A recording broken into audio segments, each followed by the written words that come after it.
Ilang linggo mula nang malaglag ang Phoenix Suns sa playoffs, ibinulgar na nga po ngayong araw na tinanggal na ng kanilang team ang kanilang head coach na si Frank Vogel sa kanyang pwesto. Kaya marami nga pong mga tanong ngayon ang nagsilabasan, bakit nga ba sinasante agad ng Phoenix Suns gayong hindi rin naman siya ang rason bakit sila natalo sa Timberwolves. Hindi rin naman nga ito ang bumuo ng kanilang lineup ng walang legit na defender, walang legit na rebounder at walang legit na point guard na siyang isa sa mga naging kahinaan ng kanilang team. Pero ayon nga po sa inilabas na balita ng isang NBA insider, meron nga po siyang isang source sa loob ng organisasyon ang nagsabi sa kanya na si Kevin Durant ang rason bakit natanggal si Coach Frank Vogel gayong hindi nga nito gusto ang ibinibigay nila sa kanyang role kung saan inilalagay lamang ito sa gilid at naghihintay na lamang siya ng papasahan na bola na siyang isa sa mga rason bakit nasira ang kanyang performance ngayon. Kaya mukhang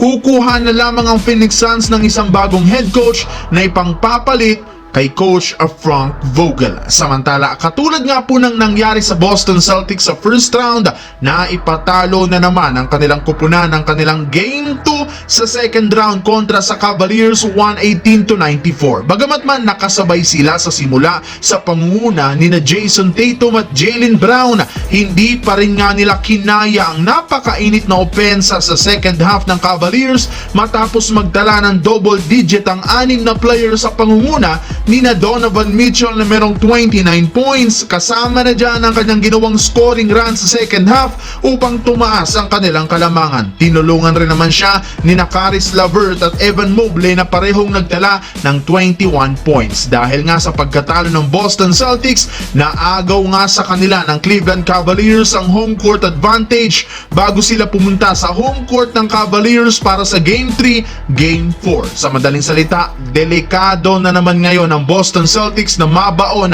sa 1-3 bago sila makabalik sa TD Garden para sa Game 5. Sa kabilang banda, ilang araw ang nakakalipas mga idol matapos ang nakakahiyang ginawa ni Jamal Murray sa Game 2. Nagsalita na nga ito sa harap ng media kung saan sinabi lamang nito na tatanggapin nga po niya ang responsibilidad ng lahat ng kanyang ginawang aksyon, kagaya na lamang ng pagbabayad niya ng multa na nagkakahalaga ng $100,000. Ngunit sa kabila nga po ng sinabi nito, ni hindi lamang nga po siya nagbigay ng paumanhin o sorry sa kanyang ginawa sa Game 2. Sa katunayan, iniwasan pa nga nito ang iba pang katanungan ng mga reporter patungkol sa posibleng paghingi niya ng sorry. Paulit-ulit nga nitong sinabi sa kanyang interview na sasagutin lamang nga po niya ang mga katanungan patungkol sa basketball. Yes mga idol, wala nang pakialam pa si Jamal Murray sa nangyari since wala rin naman nga siyang nasaktan